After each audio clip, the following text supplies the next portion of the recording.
guys, welcome to week 14. We are on our path of gathering research and synthesizing it. The most important thing for you to know about week 14 is that at the end of this week we will be workshopping an actual draft of your research essay. So I know for some of you that feels like a lot of pressure, but I just want you to take a breath and focus in on what you need to do. I did decide to create a couple different options for the research essay to kind of alleviate some stress for those of you that are feeling unsure about how to format a longer researched essay, research topic. And so I attached that here. I'm handing it out this week. If you missed this week, you can just click on the attachment here. I'm going to go ahead and open it so you can see what it entails. But basically, for the research essay, typically it's a long essay and you integrate sources and, that's the structure. It's just 6 to 8 pages, an introduction, body, conclusion, and that's fine if you want to do the traditional route, if you're okay with that kind of structure.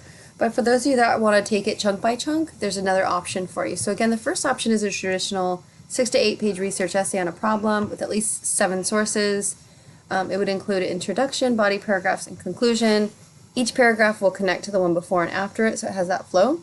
If you decide that you want to go a different route, you have option number 2 here, which is similar to the above option with 7 sources, but you have sections 1 through 5 below. So these sections are actually going to get at the same exact things that you would do if you were following a traditional outline for your essay. And so you have an introduction where you open up that universe and you discuss the problem. You try to define it or explain it to your reader. You engage your reader and you draw your reader in. Remember, this is where you can use anecdotes or stories. Good examples, if you were doing shootings in schools, you could open with a scenario of an active shooter in a school. Maybe you could open from the perspective of a student in that school and what that would feel like. So again, in your introduction, you're opening up that universe for your reader. So for part 2, you have your thesis. This is what you did last week, where you have that template where you set up your thesis and kind of show who is speaking in this conversation, what the voices are. Yeah. Part 3 is summary of your research sources in a paragraph. For each source, you're going to use they say, I say, power verbs and templates, sandwiching your quotes, at least 3 sources to summarize so far for your draft. But basically, you're going to be using that packet, that reading and writing pushing packet. That's where the templates are. And then the last phase, or actually you have your conclusion also, which is, your findings, what you found about your problem, and possibly offering solutions or ways of managing or dealing with that problem. Part 5 for option number 2 is your works cited page with your sources cited properly in MLA. So those are the 2 different options.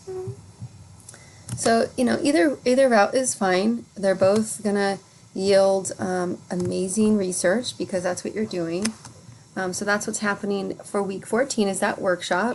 There's also a discussion that is dealing with 2 chapters of They Say, I Say. So these are really, really important chapters of They Say, I Say. One of them deals with the naysayer, planting a naysayer in your text.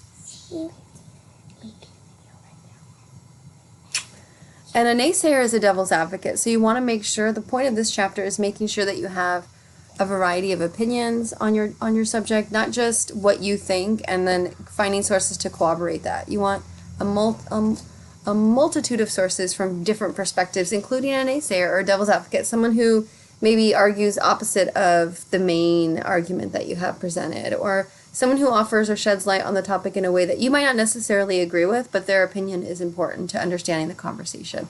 And 2 plus 2 equals 4. That's true. And 2 plus 2 equals 4. 2 sources plus 2 sources equals 4 sources. And so the other chapter of They Say, I Say is addressing what they call the so what or the who cares. That is crucial in your essay. You have to address the so what and the who cares factors for your readers to understand why your subject even matters. And so, that's what these chapters are going over. The textbook is attached here in a PDF form for you to skim the chapters. There's also a SlideShare, PowerPoint, YouTube videos that kind of summarize those chapters. Again, you don't have to do a super close reading. I just want you to take away the most important parts of those chapters, which are planning a naysayer or devil's advocate in your essay, in your research, and also addressing the so what and the who cares. So that's what's happening. It looks like a lot in this discussion, but really just take your time and critically skim and take good notes in your journal so that you can refer to that later. And 4 plus 4 equals 8. 4 plus 4 does equal 8. That's where you will get at the end of your research. 4 sources plus 4 sources equals 8 sources, which is 1 extra source. And 3 plus 3 equals 6. Yay! So that's what's happening week 14. Have fun with your research. I will be conferencing with you in the lab, and to make sure that you feel confident and you have sources. Take your time and really just put forth all your energy to this. This is what we're doing for the remainder of the semester. Have a wonderful week 14. Yeah. No.